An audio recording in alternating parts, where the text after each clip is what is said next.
Welcome to the Narcissist Slayers podcast. We are your co-hosts, Hope J. and Lynn Catalano. Tune in every month as we teach you how to slay the emotional vampire in your life. Hope J is an attorney and founder of the Center for Hope Western New York, a nonprofit organization providing low and no-cost resources to victims of narcissistic abuse. Visit our website at centerforhopewny.org for more information. And Lynn Catalano is an attorney and a narcissistic abuse recovery coach. She's the author of Wrecking Ball Relationships. Find out more about Lynn at lynncatalano.com. We are both survivors of narcissistic abuse, and we bring our personal experiences and professional expertise to help you on your path to healing. Please support us by hitting that subscribe button. We are on YouTube and Spotify at the Narcissist Slayers Podcast. And follow us on Instagram, Facebook, and LinkedIn at the Narcissist Slayers Podcast. Send us your questions to narcslayers@centerforhopewny.org. Thank you for joining us on this journey. Together, we will help you slay the narcissist in your life and reclaim your power. Welcome back to the Narcissist Slayers podcast. I'm your co-host, Hope J. And I'm your co-host, Lynn Catalano. And this is our first podcast of 2026. And we're very excited to welcome our guest, Dr. Kerry McAvoy. Kerry McAvoy, PhD, is a retired psychologist and an author. She's an expert on cultivating healthy relationships and deconstructing narcissism. Her blogs have been featured in Mamma Your Tango, Scary Mommy, and the Good Men Project. In her book, Love You More, Dr. McAvoy gives an uncensored glimpse into her survival of narcissistic abuse. And her workbooks, First Steps to Leaving a Narcissist and Surviving to Thriving, helps victims break free and heal from abusive relationships. She hosts the Breaking Free from Narcissistic Abuse podcast and offers trauma-related advice on social media. Welcome, Dr. Kerry McAvoy. Thank you so much for having me today. I deeply appreciate it. So we're really excited to get started. I think we'll just jump right into the questions if that's okay. Mm-hmm. All right. So, Dr. Kerry, you were already a psychologist, a mother, and a wife when your life was upended by profound personal loss and later by an abusive marriage. Can you take us back to that period and share what first drew you into psychology long before this experience reshaped your work? Yeah, I came from a dysfunctional family, and I knew that there was things that were a little off. And I also had watched my mom be in the healthcare world and found medicine and healthcare fascinating. So I wanted to do something that sort of made sense of my life and who I am, but also had a chance to work with people. So when I discovered psychology, that there was such a thing as a psychologist, I felt like that was the perfect answer, that I could suddenly explore the mind in the same way that maybe somebody would explore the body, that it gave me a chance to really make sense of the things that didn't make sense in my life. Yeah, I mean, I think that happens for a lot of people. A lot of people who have suffered trauma, they gravitate towards the helping fields. Yeah. Yeah, I noticed that in graduate school too, that there are a Right. lot of us there. Yeah. For the same kind of reasons. Yeah, exactly. I love psychology though. I feel like it's understanding the mind is sort of an unknown territory. I don't know if we'll fully ever unpack how a person develops. So that the curiosity, the aspect of it, the novelty of it really keeps me engaged. Right. Interesting. Kerry, you've talked a lot about how narcissistic abuse wasn't part of your vernacular at the time. And I so deeply relate to that, because I think that when we're in that type of relationship, we don't know the terminology and we aren't even aware. But even with your training, that wasn't your top of mind. Why do you think so many capable, intelligent people fail to recognize it while they're living inside it?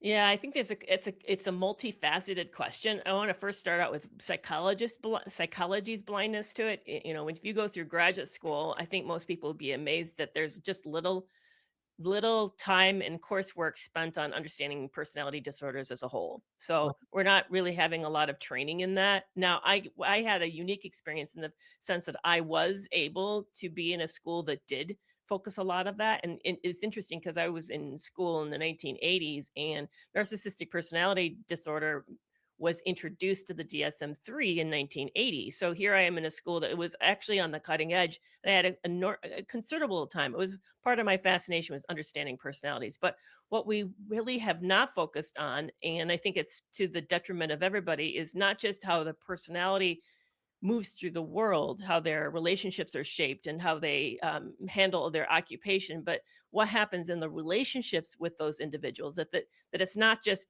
isolated to the person and their particular struggles, but that they also are affecting everyone around them, and that there's an impact on the relationships that they have. So that's not covered in graduate school. I have not heard, maybe now that there is, but I have not heard as of today anybody report that, oh yeah, we have a class on the relational harm of personality disorders. I just don't think that exists. So think about that. If that's a therapeutic blindness because there's no training on it, Yeah. then how would a person know that, hey, you get sick not just because of maybe the way that you think about something, but also in the way in which other people start to conceptualize you and interact with you, that makes you feel weird, or like you're maybe not in touch with yourself, or that your perceptions or emotional experiences are off. So I think that's the first part, is to understand that there's just not much language for that, which then makes it really hard for us to talk about what is emotional abuse. Do we really understand what gaslighting is? Can we identify when it's happening? Do we know? Because the thing I think people don't understand is our sense of self is malleable. We're constantly being informed about who we are by how people experience us. And so if somebody experience you in a very disturbed or distorted or incorrect way, you have to do something with that. Like, you have to either reject it, maybe you're going to modify it in some way, or you accept that. And then it starts to shape your own sense of yourself and your reality. But we don't discuss that. So it makes it really hard for people to identify, I'm in a dysfunctional relationship that's impacting me, and it's impacting my sense of self. Yeah. Wow. Yeah, that is that's really profound. I mean, it that's part of, I think it, I think you were at the end, you were describing cognitive dissonance. I think Mhm. that is really um the rabbit hole that we all fall down, isn't it? Um, and regardless of your level of intelligence or even emotional intelligence, I think it's so difficult for women who are intelligent and educated and accomplished and even in this field, have fallen a victim to abusers like this, which kind of leads me to my next question. Mhm. You, with all of your intelligence, clearly, and experience in the mental health field, um, got into a relationship with somebody like this. And, Yes. Yeah. and you describe being love bombed and gaslit and psychologically manipulated while still believing that you were, in love. And I'm just using quotation marks around that because I think, we all at some point realized that love was actually trauma bond. But uh, from both a clinical and personal standpoint, what do you think makes narcissistic relationships so uniquely confusing and hard Mhm. to leave?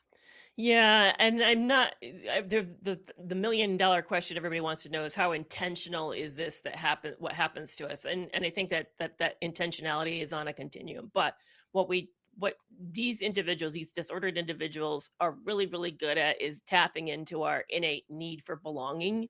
You know, we're I just got a puppy recently. He's never likes to be alone. He wants to be with somebody all the time. And we're the same. We're essentially, in a way, a pack animal. We thrive in communities. In fact, loneliness is up there as Mhm. being as dangerous as cigarette smoking. So we're not meant to be on our own. And there's a group of people, unfortunately, who has learned that out of their own deficits and their own deficiencies in the way that they handle themselves and their emotional interior world, that they have learned how to pull people in. They've learned Mhm. essentially how to groom people to be in these relationships. And so we don't recognize that our need to be connected is being deliberately weaponized and used against us. So they sort of create this a fear of abandonment or fear of Mhm. rejection.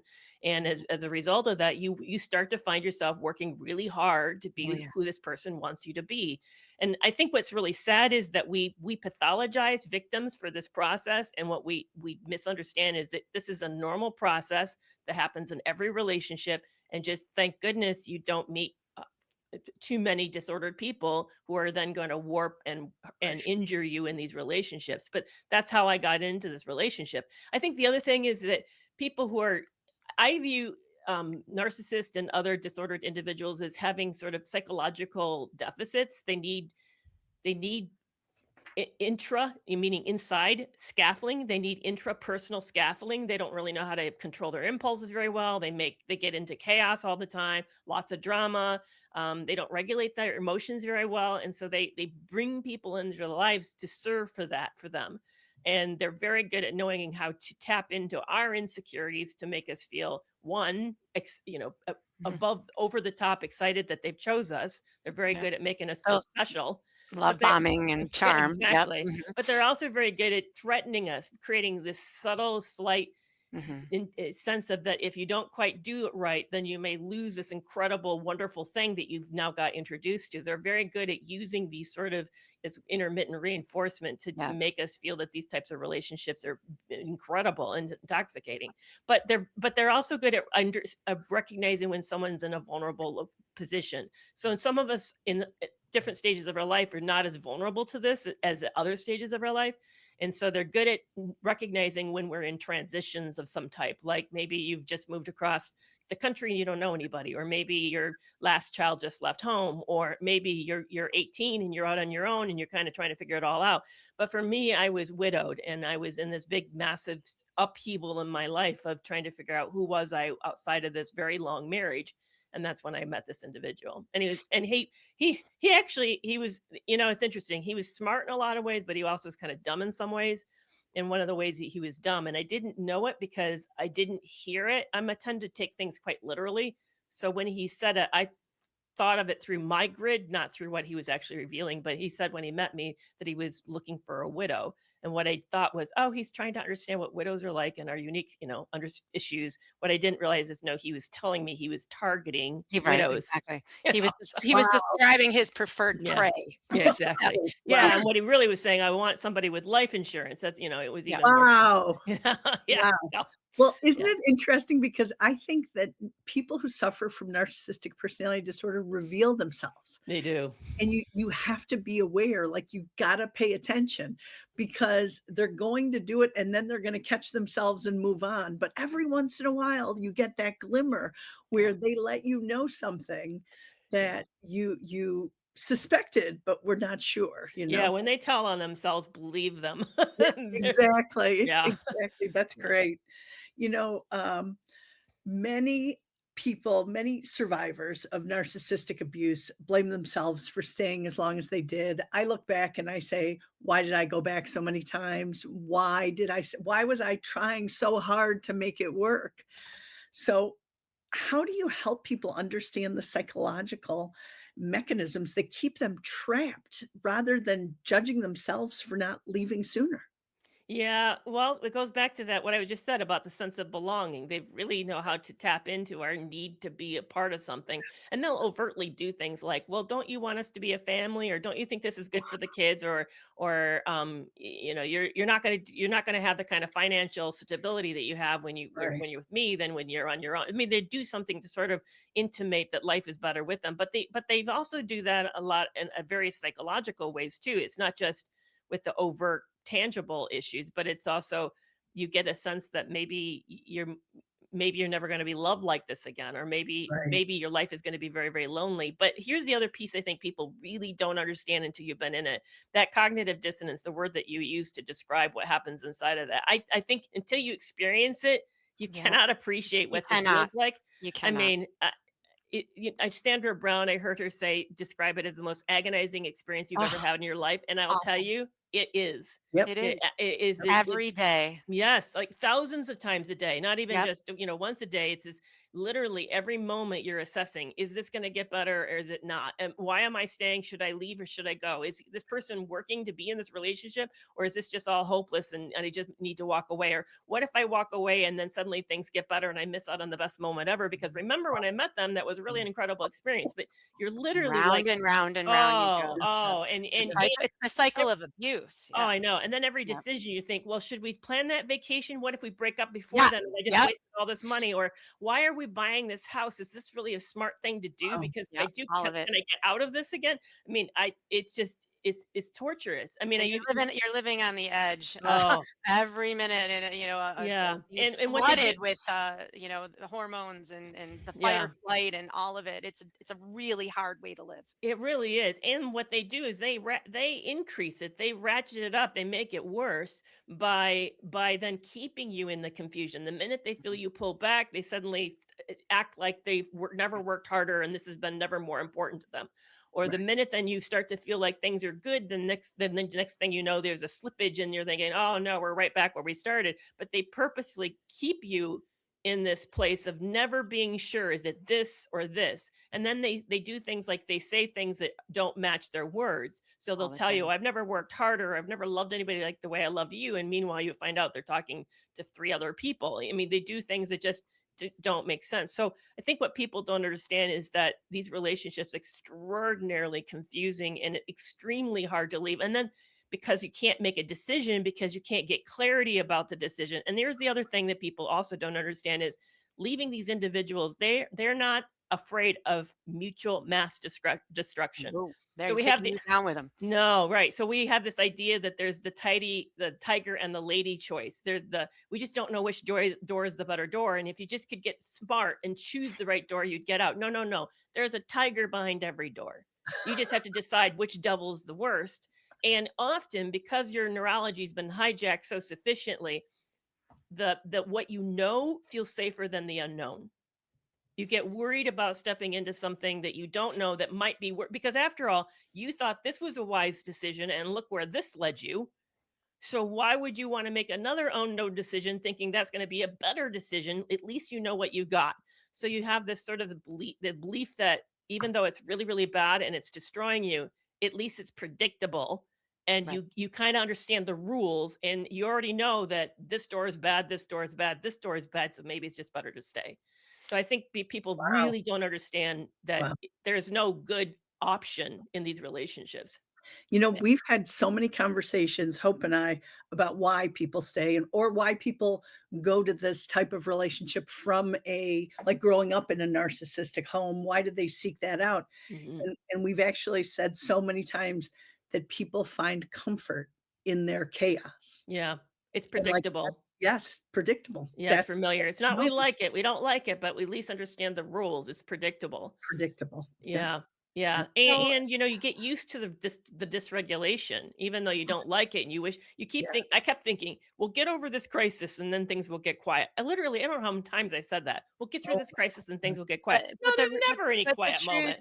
the no. truth, Dr. Carey, really is that, and I think that many people who have been in these kinds of relationships would be able to relate to what I'm about to say, is that it doesn't ever get better. In Yeah, fact, as many times as you're going through that cycle, each time that you reconcile and go back, it gets worse yeah, yeah, to the yeah, point that I think many people reach a point of like profound despair. I know I did, yeah, yeah, I did too. and based on what we know, you know about how narcissistic abuse really affects people's emotional stability. I mean, so many survivors of narcissistic abuse have reached that point and will talk about feeling suicidal and all that kind of stuff. And so I do want to ask you about that, about how when you reached that point.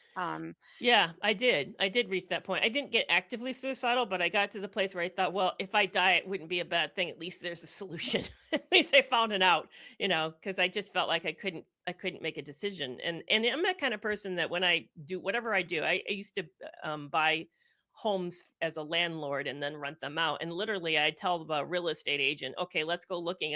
I want to make a purchase. We'd walk through 5 or 6 homes and it's like, I'm picking that one. We're gonna do that one. I mean, that's how fast I'd make decisions.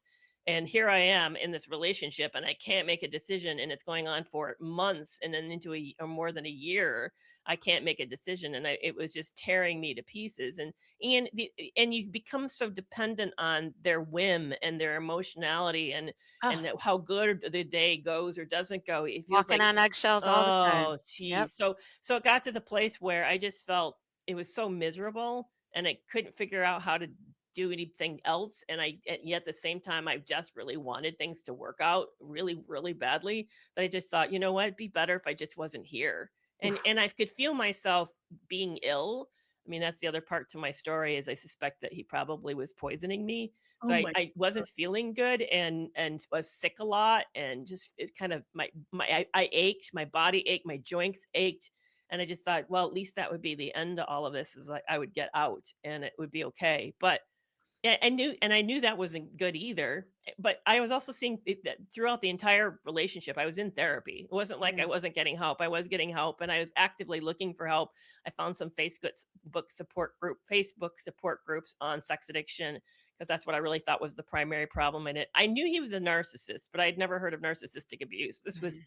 in the 2017 and 18 is when this was occurring. So there wasn't forums like that around this issue. If I had found that, boy, that would have been a massive eye opening, a huge revelation for me. But yeah, I just started to think maybe it was better if I wasn't here. Yeah, I also knew that my kids needed me, and I knew what losing their dad had done to them, and I didn't want that to be a part of their legacy, for them to be on their own. I knew they weren't ready to lose me, but yeah, you just get to this place where you just can't see any. It gets really dark. You you're right, and I think also because of how profoundly they manipulate you, that I know Mhm. in my situation, when you enter a relationship like this, you are, often you're a person who kind of has it together. But by the time, you are leaving, or thinking about leaving a relationship like this, you've gone from, a person who is psychologically sound to a person who is on the verge of suicide. And how does that happen? Yeah. How does that happen? It's because they have convinced you that you are worthless. Yeah. And not only that, but you are the source of all the problems in the relationship. And, Yeah. there's so much psychological manipulation that's happening, Yeah. to victims in these relationships, that you start to, you buy the story that they're feeding you, and Yeah. you no longer can even see your own reality, because you've now accepted their version of reality as your version of reality. And I feel like it's that brainwashing Yeah. Yeah. that is, it's so difficult to get to the light. And they do It's it in subtle ways, like, Yeah. it's very not just in big ways, it's little ways. Like, for example, one of the ways it would happen to me is we would travel quite a bit, because I kept thinking it got better when we were on vacation, so let's just take more vacations.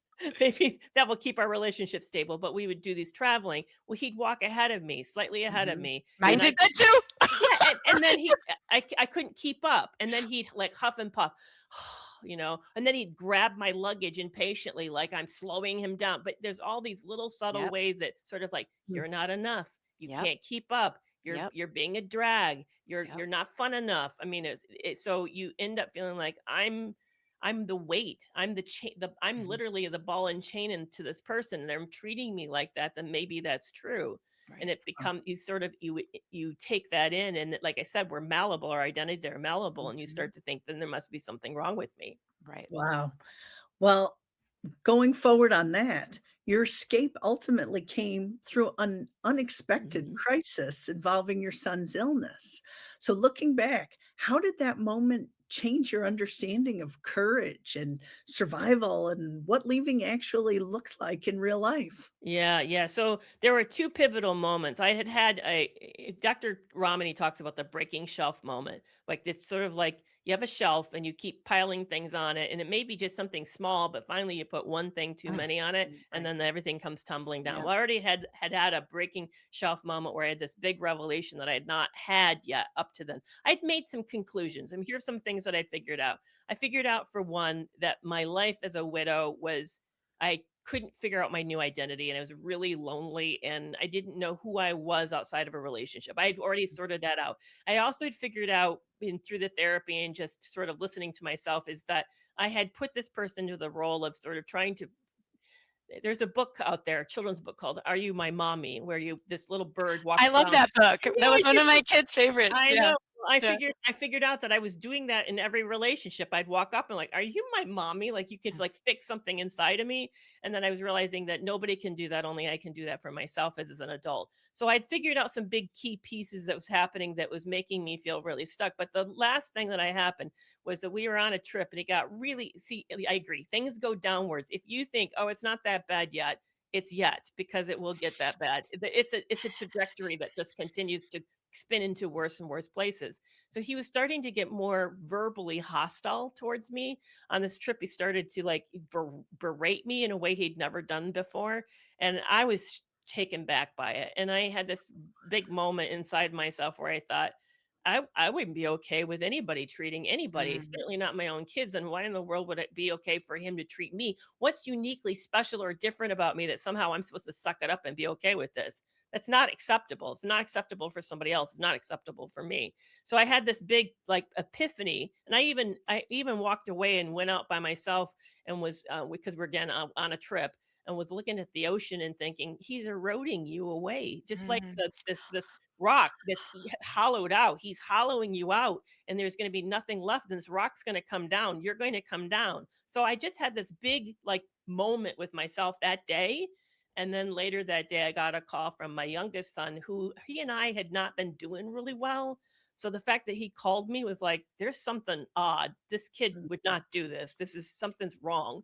So I took the call and he said, his brother, who was his roommate, he said he was um, staring at the wall for hours and didn't know what day it was. mm, And I knew immediately as a psychologist, that means he was mentally altered. mhm. And this is a kid who doesn't use drugs. So I like, woof, something's really, really bad. And I said, you got to take him to emergency room right now. And I said, please hear me. Don't go to a med center, which is what he did. I said, you need to go to an ER. This is very, very serious. Well, about a few hours later, he called back and he said, yeah, he's in ICU. Oh my And god. yeah, and I wasn't surprised because I could tell this was, like, really wrong, something essentially was incredibly wrong. So I'm flying back out of the vacation spot trying to get into the United States, and I had been living in another country, but something in that process, because I knew it was super serious, and on the next day on the flight home, my youngest son called and said, "They're now using the word cancer." And Mm, when that happened, I knew because my late husband passed away from cancer that that doesn't get mentioned unless it's serious, unless they're pretty, I mean, like 100% confident that this is what's happening. And because I'd gone through this with my late husband, I knew that I was in for this massive ride again. There was going to be a very difficult period.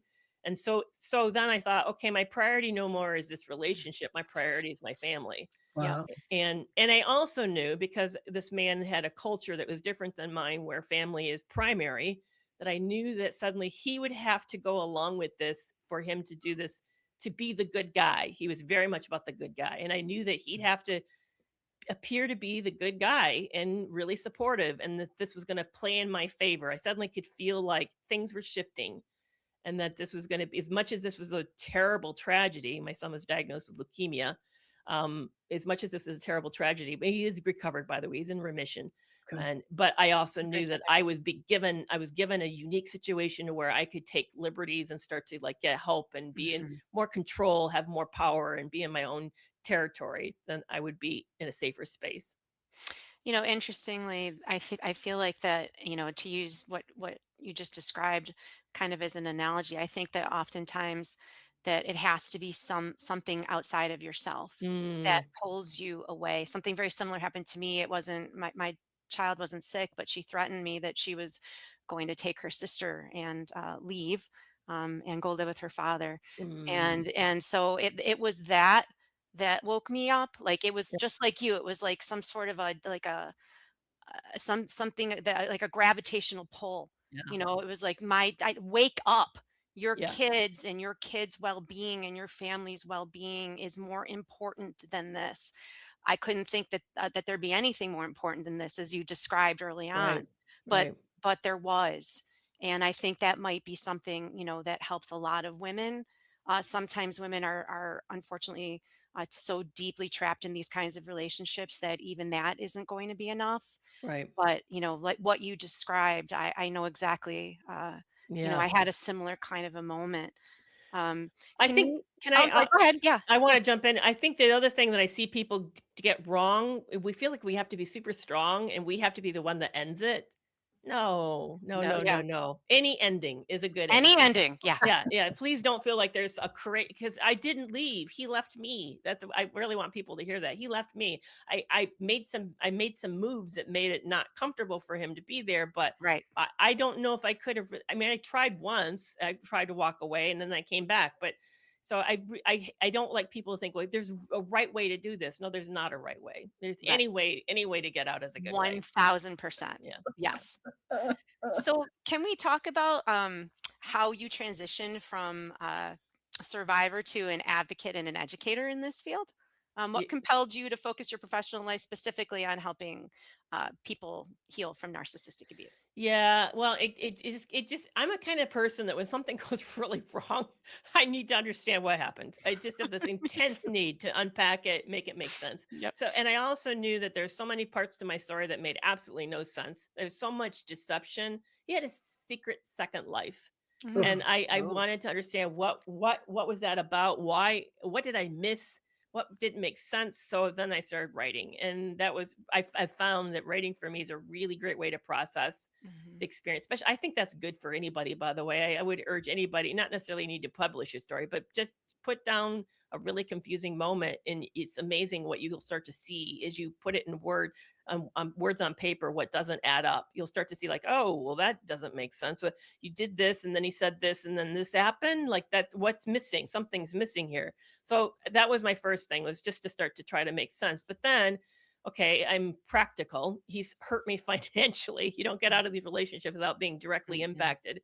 I'm in my late 50s but I don't really want to go back and have a practice. I'm now in a new state that would require a lot of work to move my license, and I really didn't want to go back into the office quite that way. So I started to look around for other things that I could do that would make it make sense.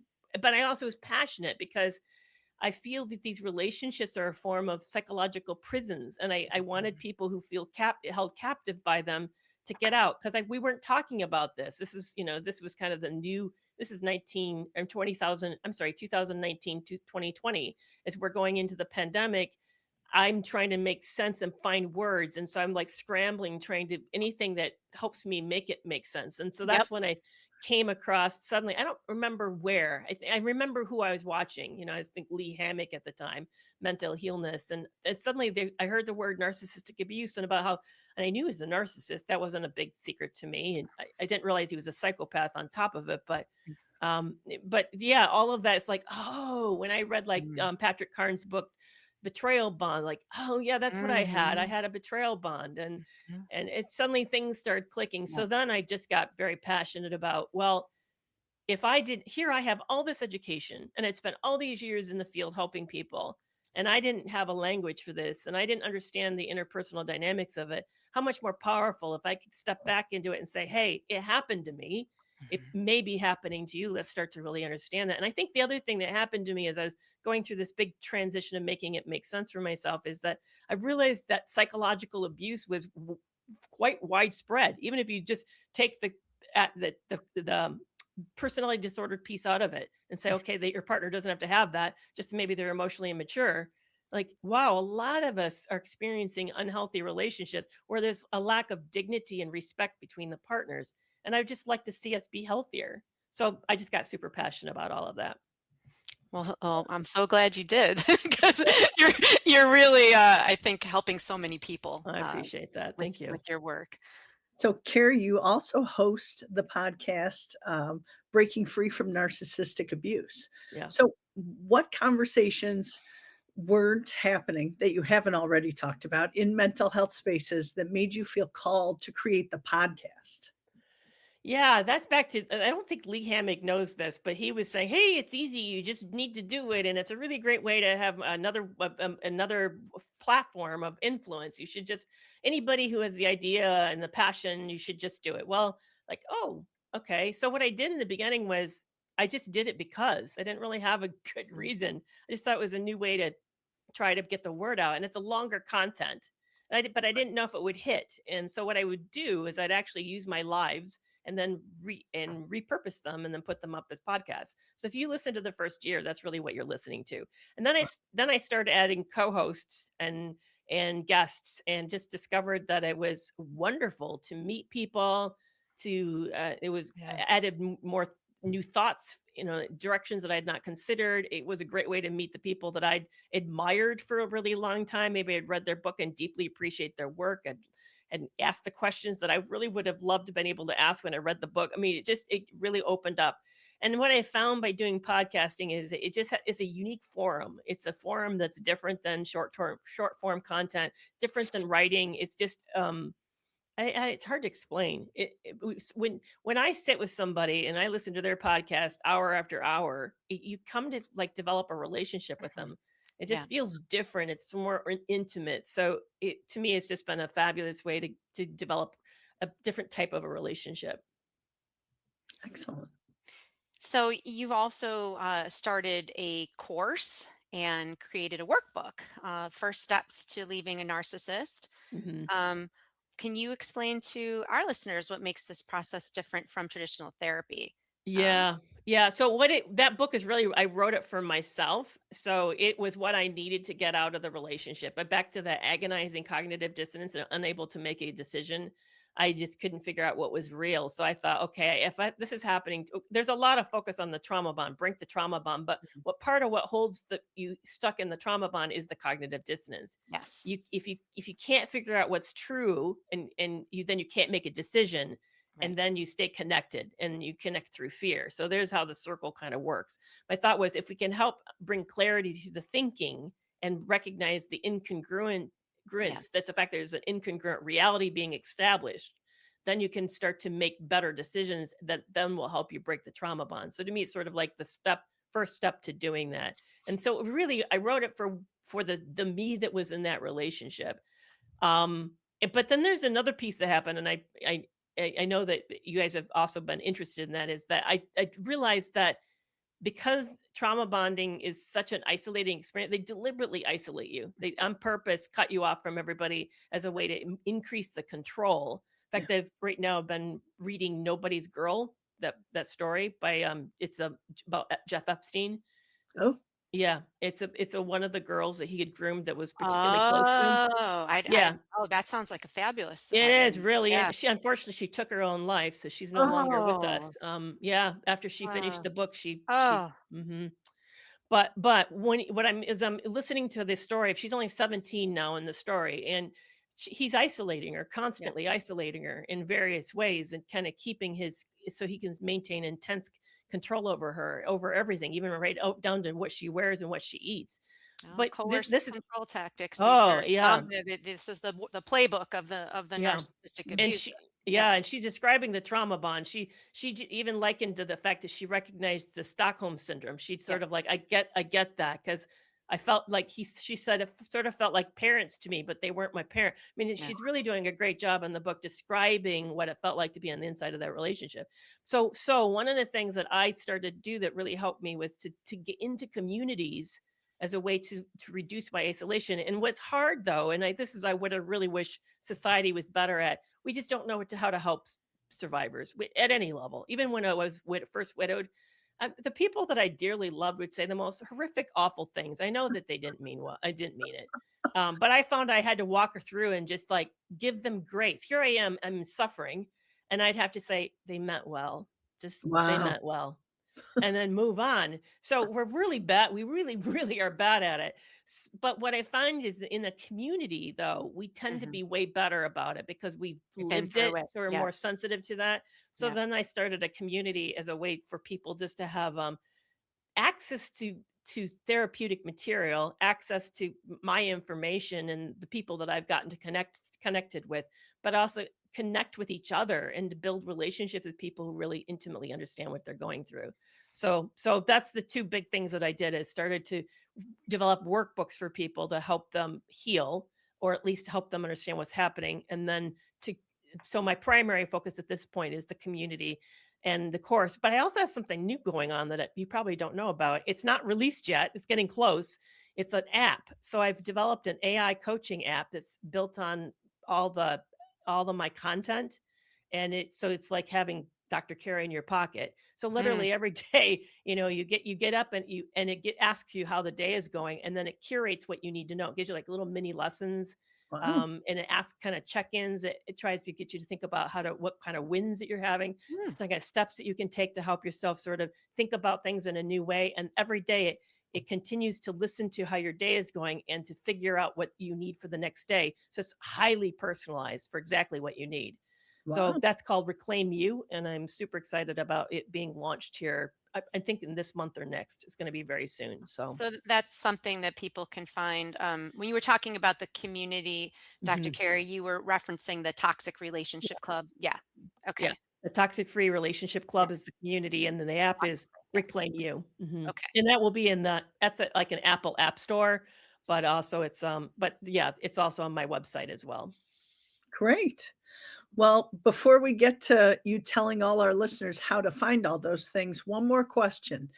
In your book, Love You More, you combine memoir with practical guidance. For all of our listeners today, what's the single most important message you want them to take away from your work? Mm.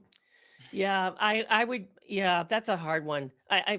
Because there's so many messages I would hope they can take away. For one is, just because it feels like you're the problem doesn't mean that you're the problem.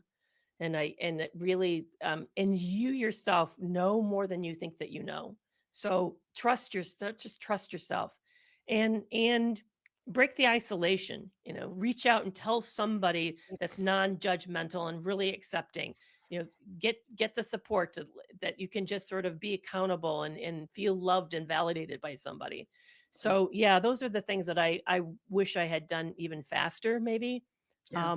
And know that just because something feels wrong doesn't mean you're the problem of it. Sometimes these things are what's happening around us, and that we're being affected by it. So the interpersonal relationships are very complex, and that we're not always the center of the world, even though we feel like it's a me problem. Sometimes it's not. Thank That's you. very Thank good you. advice. If you would please let our listeners know where they can get in touch with you.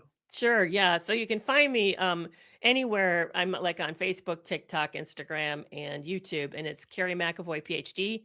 So it's all smashed together. Just smash my name together. But also kerrymcavoyphd.com is my website. That's another great spot to connect and find out the resources that I have. And of Great. course, Breaking Free from Narcissistic Abuse. The podcast you can also find on my website. So that's just an easy location to find everything that's going on in my life. Wonderful. Thank you so much. You Thank have you. provided so much valuable information. Thank you. I deeply appreciate this. Thank you guys very much And for having me on.